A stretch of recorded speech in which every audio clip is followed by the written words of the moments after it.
शर्मा जी, आप मोदी जी की बुराई करते रह गए। मोदी जी अब सारे रिकॉर्ड तोड़ते हुए नेहरू जी का भी रिकॉर्ड तोड़ने वाले हैं। निर्वाचित प्रधानमंत्री के रूप में जी। वो उनका भी रिकॉर्ड तोड़ने वाले हैं कल। बात आपकी सही है। एक मुझे बड़ी पुरानी फिल्म है, वो बहुत सक्सेसफुल फिल्म थी, आनंद। उसका आपको सबको एक डायलॉग याद होगा ना, एक संवाद सबको याद होगा, जिंदगी बड़ी होनी चाहिए बाबू मोशाय, लंबी नहीं। तो आज ये जो संवाद है वो यहाँ पे पूरी तरह चरितार्थ होता है कि जिंदगी बड़ी होनी चाहिए, लंबी नहीं। कार्यकाल तो आपने लंबा कर लिया, कोई बात नहीं, मान लिया हमने, आपके कार्यकाल में आपने आपको नेहरू जी को मात दे दी। निर्वाचित कार्यकाल में ये ध्यान रखना जरूरी है। अंतरिम प्रधानमंत्री जब नेहरू जी बने थे उसके बाद से इन्होंने पीरियड काउंटिंग करा जब तक पहले आम चुनाव निपटने गए थे। पहले आम चुनाव निपटने के बाद से जो उनका कार्यकाल गिना गया वो इन्होंने बीजेपी वालों ने गिना। यहाँ भी इन्होंने मास्टरी दिखा दी गया। टोटल तो कभी कर ही नहीं पाएंगे क्योंकि अभी करीब 5 साल और बाकी हैं। उसको अगर पिछले कार्यकाल को 46 से लेकर 52 तक के जब तक चुनावों के रिजल्ट घोषित हुए थे तब तक अगर 6.5 साल का लगभग का और बैठता है वो टाइम पीरियड, उसे अगर आप और काउंट करेंगे तो ये मोदी जी कभी वहाँ तक नहीं पहुँच पाएंगे। तो फिर तो ऐसे तो वो गिनाएंगे मोदी जी मुख्यमंत्री कब से थे। हाँ, मुख्यमंत्री अलग बात है, प्रधानमंत्री पद की बात हो रही है ना। बाकी दूसरी बात इनसे कहते हैं कि दिन कम हो ज़्यादा हो, इन चीज़ों से कोई फर्क नहीं पड़ता। मैंने कहा ना कि जिंदगी बड़ी होनी चाहिए, लंबी नहीं। 12 साल का आपने तोड़ दिया रिकॉर्ड, अच्छी बात है, लेकिन क्या 12 साल में आपने वो उपलब्धियाँ हासिल करी जो नेहरू जी ने कभी करी थी? क्या आप 12 साल में नेहरू जी के पाँव के टखने तक भी पहुँच पाए? नहीं पहुँच पाए। आज भी नेहरू जी होता है। आप जी आज भी आपकी दुकानदारी जो चलती है वो नेहरू जी के नाम पे ही चलती है। नेहरू जी ने ऐसा करा, नेहरू जी ने वैसा करा, नेहरू जी ने ये करा, नेहरू जी ने वो। अब जरा नेहरू जी की उपलब्धि पर नजर डालने थोड़ी सी। नेहरू जी 51-52 में पहली बार चुनाव होने के बाद प्रधानमंत्री बने, देश की बागडोर संभाली। हमारे देश का बजट जो है 52 तक आते आते मात्र 500 करोड़ के लगभग का था। उस 500 करोड़ से लेकर उन्होंने देश को कितनी अर्थव्यवस्था को आगे पहुंचाया उस पर ध्यान दिया। उस 500 करोड़ में उन्होंने वो कमाल दिखा दी जो इनके पास आज 5 ट्रिलियन की इकोनॉमी, 4 ट्रिलियन की इकोनॉमी होने के बावजूद ये नहीं दिखा पा रहे। सबसे पहले उन्होंने 1952 में आम चुनाव करवाने के बाद एशियाड खेलों का आयोजन करा। एशियाड खेलों का पहले 1952 में सबसे पहले एशियाड खेलों का आयोजन भारत में हुआ। उसके बाद उन्होंने 52 से लेकर 57 तक 5 IIT और 5 IIM बनाए। 1956 में उन्होंने एम्स की स्थापना करी, वो एम्स जो दिल्ली में आज भी मौजूद है। अभी पीछे पूरे वर्ल्ड रैंकिंग जो मेडिकल कॉलेज है उनकी रैंकिंग जारी हुई थी, उसमें इसको 6ठा नंबर मिला था इस एम्स को। इसके बाद आगे मोदी जी की बार बार बड़ी गाथाएं गाई जाती हैं, वीर गाथाएं। मोदी जी ने 17 एम्स बना दिए, 16 एम्स बना, उनकी कहीं कोई गिनती होती है गुणवत्ता के स्तर पर? कहीं गिनती नहीं होती। गिनती आज भी इसी की। उन 100 जो मेडिकल इंस्टीट्यूट है उसमें इसका नंबर 6ठा आया था हमारे एम्स का। उसके बाद उन्होंने 1950 में जो है, जब तक वो प्रधानमंत्री चुने भी नहीं गए थे तब की मैं बात बताऊँ, 1950 में उन्होंने कांगो के जो है कोरिया का युद्ध चल रहा था, कोरिया के युद्ध में सैनिक सहायता पहुंचाई और उसमें राहत सामग्री पहुंचाई। उसके बाद उन्होंने स्वेज नहर का मुद्दा, अंतर्राष्ट्रीय स्तर के आपकी उपलब्धियां बताता हूँ, राष्ट्रीय स्तर की मैं बाद में, अंतर्राष्ट्रीय स्तर कांगो का जो युद्ध हुआ था, कांगो के युद्ध में उन्होंने जो है मध्यस्थता की भूमिका निभाई। स्वेज नहर का जो विवाद हुआ था उस स्वेज नहर को सुलझाने में मध्यस्थता की भूमिका निभाई, वरना स्वेज नहर से लोगों पोतों का परिचय वाहन अनुमति नहीं थी। उसके उन्होंने उसमें कोरिया युद्ध को रुकवाने में उनकी महत्वपूर्ण भूमिका थी। आज तो हमारे यहाँ कहते थे अरे पापा ने युद्ध रुकवा दिया, पापा ने युद्ध रुकवा दिया, जबकि सब जानते कुछ नहीं हुआ था। लेकिन कोरिया का जो युद्ध था वो वास्तव में नेहरू जी के प्रयासों के द्वारा ही संभव हुआ था। दक्षिण अफ्रीका में रंग भेद की नीति चली आ रही थी, उस रंग भेद की नीति को समाप्त करने में उन्होंने महत्वपूर्ण कदम उठाए और पूरे विश्व को एक मंच पे लाके खड़ा करा के रंग भेद जो है इंसानियत के खिलाफ जो है जुर्म है, मानवता के खिलाफ कलंक है, उस रंग भेद को खत्म करना चाहिए। उस रंग भेद को मिटाने में नेहरू जी की अहम भूमिका थी। उसके बाद उन्होंने नॉन अलाइनमेंट मूवमेंट चलाया, सारी दुनिया ने उसको अप्रिसिएशन दिया। उस वक्त सोवियत रूस और जो हमारा अमेरिका था, 2 ध्रुव में बटी हुई थी पूरी दुनिया। उन्होंने 125 देशों को ध्रुव से निकाल के अपने पीछे लेके आए कि नहीं, हम किसी भी गुट में शामिल नहीं हुए। आज तक उस मॉडल की जो है इज्जत करी जाती है, आज तक उस मॉडल की तारीफ करी जाती है।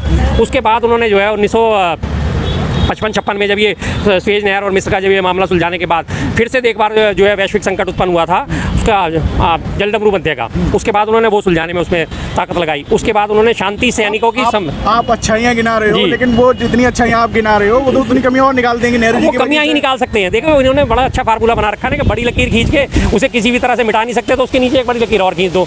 ये तो उनका ये काम है, बुराइयाँ गिना गिना के नेहरू जी की बनाएंगे, अच्छाइयाँ तक मैं कह रहा हूँ ना पहुँच के दिखाओ। शांति सेना की स्थापना करी उन्होंने कि कहीं भी किसी भी देश में कोई युद्ध होता है, गृह युद्ध होता है, दूसरे देशों का आपस में युद्ध होता है तो उसमें शांति सेनाएं भेजी जाएंगी। यूएन ने इसको परमिशन दी, जिसकी ये बात करते हैं कि नेहरू जी ने किया क्या। मैं वही नहीं बता रहा हूँ कि किया क्या क्या उन्होंने ये करा। उन्होंने गुट निरपेक्ष आंदोलन की नींव रखी, उन्होंने शांति स्थापना की नींव रखी, यूएन ने उसे सैंक्शन करा हर जगह उनकी। और 80 से ज़्यादा विश्वविद्यालय में, विदेशों के 80 से ज़्यादा विश्वविद्यालयों में नेहरू जी के नाम पे चेयर स्थापित है। चेयर स्थापित होने का मतलब कि नेहरू जी चेयर का मतलब होता है, लोग ये समझेंगे चेयर का स्थापित। मैं थोड़ा सा उन्हें क्लियर कर देता हूँ। किसी भी विश्वविद्यालय में अगर कोई चेयर स्थापित होती है, जैसे हमारे दिल्ली विश्वविद्यालय में अगर प्रेमचंद चेयर स्थापित करेगी तो प्रेमचंद जी की जीवनी पर जो भी कोई व्यक्ति रिसर्च करेगा, स्कॉलर का बनेगा, उसको उनके बारे में उनको फेलोशिप दी जाएगी, उसे उसके लिए छात्रवृत्ति दी जाएगी। इस तरह की जो छात्रवृत्तियाँ 80 से ज़्यादा विश्वविद्यालयों में पूरे विश्व में प्रदत्त की जाती हैं, नेहरू चेयर जिसे कहा जाता है। उसके अलावा उनकी लिखी हुई किताब डिस्कवरी ऑफ इंडिया पूरे विश्व में पढ़ी जाती है, पूरे विश्व के विश्वविद्यालयों में पढ़ाई जाती है। इनके पास क्या है, ये बुराई कर सकते हैं, बुराई करने के बाद इन्हें दिखाओ कि कौन सी तुम्हारी किताब पढ़ी जाएगी। नरवणे जी का बयान आया है हाल ही में, आपने सुना होगा कि वो अब कह रहे हैं, पहले उन्होंने बुक में लिखा था कि मैं परमिशन नहीं, उनसे ये कह दिया गया था जो उचित लगे वो करो। अब उन्होंने कहा है कि मोदी जी की जो उनके उसमें कोई भी 1 इंच ज़मीन भी नहीं गई है चीन के पास। और नेहरू के टाइम पे कहा जाता है कि चीन ने हमारे भारतीय ज़मीन पर कब्जा किया था। बिल्कुल बिल्कुल, देखिए झूठ बोलने का कोई सानी नहीं है, रिटायर वैसे ही हो चुके हैं। रिटायरमेंट के बाद उन्हें अपनी पेंशन बंद नहीं करानी, उन्हें अपने रोटी पानी बंद नहीं करानी, उन्हें दाना पानी बंद नहीं कराना। तो जाहिर सी बात है, इसी तरह की बातें बोली जाएंगी, इसी तरह की बात करी जाएंगी कि 1 इंच भी ज़मीन नहीं गई मोदी जी के राज्य में। कैसे नहीं गई भैया? लेह लद्दाख में चीन हड़ पे जब बैठा ज़मीन, उसके बारे में बात क्यों नहीं करते? अगर नहीं गई तो लाओ ना श्वेत पत्र। मैं बार बार वो बात उठाता हूँ, 2021 में 19 के जो गलवान घाटी युद्ध हुआ था हमारा, गलवान घाटी में हमारे 19 सैनिक मारे गए थे। उसके बाद चीनी सैनिकों ने अंदर घुस के, जहाँ हमारे मेजर शैतान सिंह का स्मारक बना हुआ था, उस स्मारक की ज़मीन को चीनियों ने कब्जा कर रखा है। और आज भी वो स्मारक जो है वहाँ से हटा के उसे नीचे उसके बेस पे लिया है। इससे पहले उनका स्मारक वहाँ पे था, परमवीर चक्र विजेता 1962 युद्ध के वो मेजर शैतान सिंह, उनका स्मारक वहाँ बना था जहाँ उन्होंने अपनी शहादत दी थी और वो ज़मीन भारत की थी। चीनी उस जगह को कब्जा करके वे बैठे हुए हैं। लेह लद्दाख में ज़मीन कब्जा करके बैठे हैं, अरुणाचल में ज़मीन कब्जा करके बैठे हैं। आप कैसे झूठ बोल सकते हो यार देश के सामने? नरवणे साहब, आपको अगर अपने रिटायरमेंट कर लिया, फौजी आदमी रहे हो, फौज पे दुनिया यकीन करती है, झूठ बोलना तो आपको शोभा नहीं देता कम से कम। जो उनकी किताब थी उनमें जो लिखा, उसमें उन्होंने जो लिखी थी कि बात मैं अकेलापन फील कर रहा था, मेरे पास कोई निर्णय नहीं था। आपको क्या लग रहा है अब उन्हें कहीं ऊपर प्रेशर डाल के ये चीज़ें कराई? बिल्कुल, ये तो सब जगह देखिए, जहाँ जब आपने कभी भी, ये तो नरवणे साहब की बात हुई, इस नरवणे साहब के अलावा किसी राजनीतिक को देख लो, किसी उद्योगपति को देख लो, किसी कलाकार को देख लो, किसी स्टार को देख लो, किसी बड़े सेलिब्रिटी को देख लो, जहाँ उसने थोड़ी सी इसके विपक्ष सत्ता पक्ष के खिलाफ आवाज़ उठाई अपनी, वहीं उसके ऊपर ईडी IT CBI सब छोड़ दी जाती है और कुछ दिन के बाद ही उसके सुर बदले हुए नजर आते हैं। आज अगर सेलिब्रिटीज़ की बात करें, सर्वोपरि नाम किसका आता है? अमिताभ बच्चन का।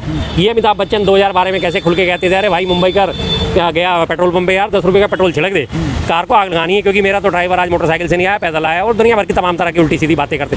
आज उनकी चू निकलती है, आवाज़ निकलती है। आज वो पेट्रोल 100 रुपये से ऊपर हो गया, तब तो 70 रुपये था और 70 से नीचे था, 60, 65, 62, 64, 67, 68 यही झूलता रहता था। तब उनकी हालत थी कि 2 रुपये 3 रुपये बढ़ने, आज 7.5 रुपये बढ़ गए। गैस सिलेंडर में घरेलू पे फिर रेट बढ़ गया, छोटू गैस सिलेंडर में बढ़ गया, कमर्शियल गैस सिलेंडर में बढ़ गया। और उसके बाद अब मन रहे जो उज्ज्वला योजना, जिसका पूरे देश में ढिंढोरा पीटा गया, उज्ज्वला योजना के तहत 12 सिलेंडर पर सब्सिडी दी जाती थी, 12 को घटा के पहले 9 करा, अब 9 को घटा के फिर से 4 ही कर दिया, सिर्फ उनको भी 4 कर दिया। आज किसी की आवाज़ निकलती नहीं निकलती क्योंकि उनका सब्सिडी। सोशल मीडिया पे एक वीडियो वायरल हो रहा है, एक न्यूज़ एंकर कह रही है थोड़ा थोड़ा ही तो बढ़ रहा है, इतना ज़्यादा परेशान क्यों हो रहे हो? भाई उनका तो सही बात है, थोड़ा थोड़ा ही तो बढ़ रहा है, परेशान क्यों हो रहे हो? क्योंकि उनकी सैलरी जो है थोड़ी थोड़ी बढ़ रही है, वो इसलिए चाटुकारिता में लगी। अभी आएगा बोनस मिलेगा मोटा तो फिर वो आ जाएंगी। हाँ जी हाँ, कोई बात नहीं। क्या नहीं, चैनल का इनका दीनीमान बचा कहाँ है साहब? सब जानते हैं आज इन्हें गोदी मीडिया के नाम से कहा जाता है, गोदी मीडिया इनको शोभित करा जाता है। क्यों?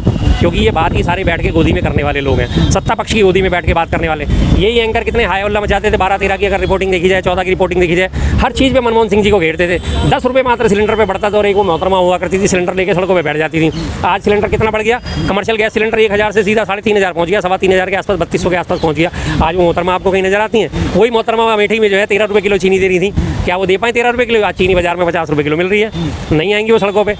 आपने मीडिया की बात की, मीडिया का भी एक बहुत अभी विवाद चला, खान सर और जितने भी टीचर्स हैं उनको लेकर, और जो अंजना ओम कश्यप हैं उन्होंने एक टिप्पणी की थी उसको लेकर, और जो ये विवाद चला उसके बाद खान सर जो हैं उन पर कई, उनके यहाँ भी कुछ विवाद हो गया, उसके बाद FIR हुई। इस पूरे क्या देखते हैं इस पूरे घटना का? ध्यान बटाने की घटना है, सीधी सी बात है, इसके अलावा और कुछ नहीं था। क्योंकि नीट पे ये लोग बुरी तरह फंसे पे हैं। नीट में सारे के सारे लोग जो हैं, बच्चे जितने भी एस्पायरेंट्स हैं, जितने भी सारे अभ्यर्थी हैं, वो सारे कहीं ना कहीं से कोचिंग ले रहे हैं। कुछ तरह उन्होंने कहा कि कोचिंग संस्थानों पर आपको देखिए, प्रयागराज में 65 लाख की आबादी है, लगभग 65 लाख आबादी है, तो करीब करीब 10 लाख से ज़्यादा घर है पूरे प्रयागराज में।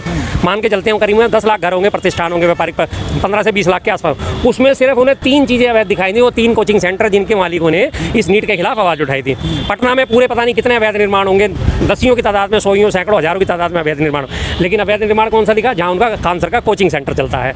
क्यों? क्योंकि उन लोगों ने खड़े होकर सीधी सीधी मुखालफत करी थी कि धर्मेंद्र प्रधान इस्तीफा दो और आपने जो है नीट का पेपर कराने में आप विफल रहे हो। इसी कार्यकाल में, अगर NDA के कार्यकाल में, हमारे मोदी जी के कार्यकाल में 12 साल की उपलब्धि में अगर देखा जाए, 90 से ज़्यादा पेपर अब तक लीक हो चुके हैं। अभी कल परसों फिर एक पेपर कैंसिल हुआ क्योंकि उसमें वहाँ पे क्वेश्चन पेपर टाइम पे नहीं पहुँचे, वो दोबारा जून में होगा। बच्चे कहाँ से कहाँ पहुँच रहे हैं? 2 मुख्य पेपर जो बच्चों को देने हैं 12वीं के पास वाले, उनके सेंटर कहाँ पड़ रहे हैं? एक का बच्चे का भी सेंटर अभी सोशल मीडिया पे वायरल होता, नांगलोई से भी आगे डाल दिया था, और दूसरे पेपर का सेंटर डाला गाजियाबाद में। उन्हें ये तक नहीं पता कि एक दिन में 2 पेपर इतने महत्वपूर्ण हो रहे हैं, तो सेंटर पास डाले या आगे पीछे एग्जाम करा जाए, कहीं कोई तालमेल की नहीं है। आपने बात की जो खान सर का और ये विवाद चला, नीट का मुद्दा था, लेकिन अभी खान सर तो रहे नहीं, वो फैजल खान हो गए। हाँ, वो अभी तो खान तो खैर वो पहले भी थे, बस खान के नाम फैजल और जोड़ दिया उनके साथ। अब वो ये अल्लाह है कि उन्हें हिंदू मुस्लिम ठहराया जाएगा, उन्हें जो है शिक्षा जिहाद ठहरा दिया जाएगा कि शिक्षा के नाम पे जिहाद करते हैं, लोगों को भड़काते हैं। आप पहुँचे तो थे पटना में, गए तो थे उनके कॉम्प्लेक्स में, देखा था ना कैसे हज़ारों की तादाद में स्टूडेंट्स वहाँ पे इकट्ठे हो गए, और जो पुलिस वाले वहाँ पहुँचे थे उन्हें गिरफ्तार करने के लिए, उनकी जो है इंक्वायरी करने, उनमें से अधिकांश उन्हीं के स्टूडेंट निकले।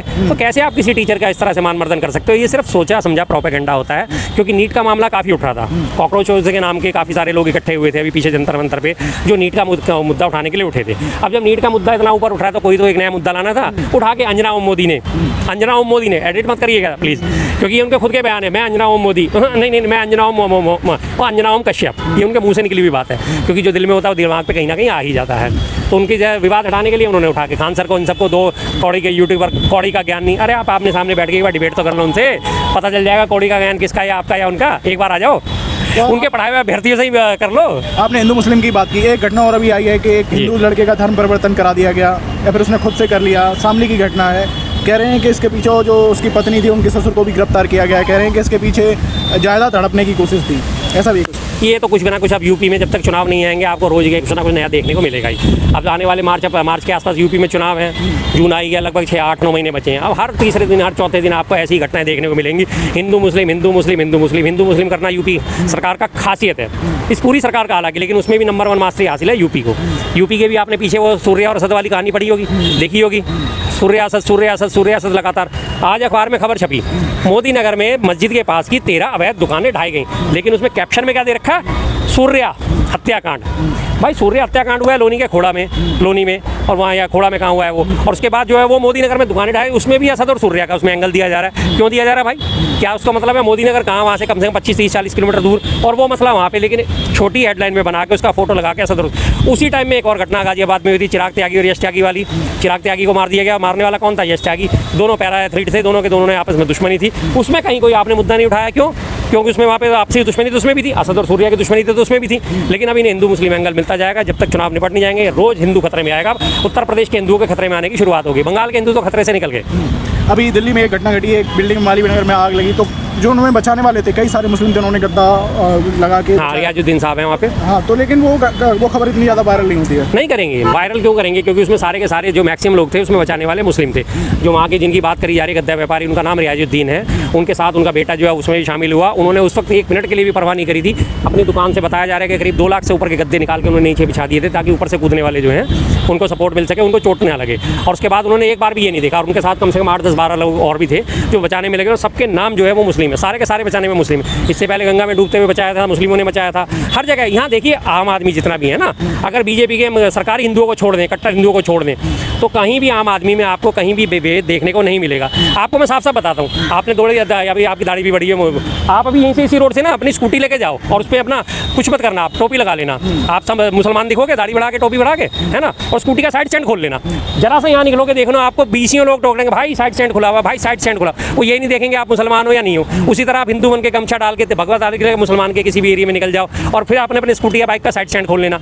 20 जगह आपको टोकने आ रहे, भाई साइड स्टैंड खुला हुआ, क्योंकि साइड स्टैंड खुलने से मोड़ते टाइम एक्सीडेंट होने का खतरा। वो बिल्कुल नहीं देखेंगे, यार ये तो पंडित है, हम इसे क्यों टोक रहे हैं। किसी भी मुस्लिम एरिया से निकल जाओ, आप इमीडिएट मिनट में आपको टोकेंगे, भाई साइड स्टैंड खुला हुआ है, भाई साइड स्टैंड खुला हुआ है, इमीडिएट। वो नहीं त्यागते हैं, उस वक्त किसी को नहीं ध्यान होता है, ये सब चीज़ें आपस में कहीं का मैच नहीं करती। यूपी की बात की आपने, यूपी में अयोध्या में राम मंदिर बना, अब उसको लेकर भी खबरें आ रही कि वहाँ भी चोरी हो गई है। हाँ, वो चोरी पकड़ी तो गई है। 4 संदिग्ध लोग CCTV में पैसा चोरी करते हुए पाए गए हैं, जिसकी अभी अखिलेश यादव जी ने बात है कि चंदा चोरो। जब राम मंदिर नहीं बना था 1992 में, जब ये मुहिम चली थी, तब भी हज़ारों करोड़ का चंदा इन लोगों ने इकट्ठा कर लिया था राम मंदिर बनाने के नाम पे। उस मुहिम को चलाया, उस पैसे का क्या हुआ कोई अता पता नहीं। जब राम मंदिर का फैसला आ गया, कोर्ट ने फैसला दे दिया, राम मंदिर का बनने का मार्ग प्रशस्त हो गया, तब इसके बाद इन्होंने मुहिम चलाई मंदिर समर्पण निधि। मंदिर समर्पण निधि से घर घर ये लोग गए हैं कि मंदिर के नाम पे चंदा मांगने। उस चंदा में कितना चंदा इकट्ठा हुआ, कहाँ आया, कितना आया, कहाँ वो जमा हुआ, कोई नहीं जानता। लोकल बॉडीज़ ने अपने नाम राम मंदिर के नाम पे जो है पर्चियाँ छपवा ली, भाई साहब देओ। जब उनसे हिसाब मांगा गया, भाई कहाँ पहुँचाओगे, कैसे पहुँचाएं, किसी ने कोई हिसाब नहीं दिया। तमाम लोगों ने अपनी जेबें भरी हैं तसल्ली से। और उसके बाद जब उसमें वहाँ पे चंदा चढ़ना शुरू हो गया, चढ़ावा शुरू हो गया, तो चढ़ावे में से भी जो है पैसा पार करने की शुरुआत हो गई है। मंदिर के आसपास की सारी ज़मीनें कौड़ियों के भाव थी जब फैसला आने से पहले तक। जैसे ही फैसला आया, वो टूरिस्ट सब वहाँ पे विकसित होने की शुरुआत हुई, और तमाम 2-2 लाख रुपए की ज़मीन 2-2 करोड़ में बिकी। उसमें इन्होंने मोटा कमाया, इन्हें पता लग गया था कि फैसला तुम्हारे पक्ष में आएगा ही। 2 लाख रुपए की ज़मीन थी, 2.5 लाख रुपए देके, 4 लाख रुपए देके, 10 लाख रुपए देके बैनामे अपने नाम करा लिए। और जैसे ही वो बैनामे इनके नाम हुए, इमीडिएट वो 2-2 करोड़ में बेची गई हैं ज़मीनें। तो तब भी इन्होंने राम रसोई के नाम से, शबरी रसोई के नाम से, पहले भी मैंने एक बार दिखाया था आपको पर्ची, राम नाम की लूट है, लूट सके तो लूट, 55 रुपये की चाय है, पी के फूट। नाम रखा हुआ है शबरी रसोई, और चाय दे रहे थे 55 रुपये की, और उसमें GST एक्स्ट्रा था। तो किस तरह की लूट मार चल रही है सभी जानते हैं। धर्म का धंधा सबसे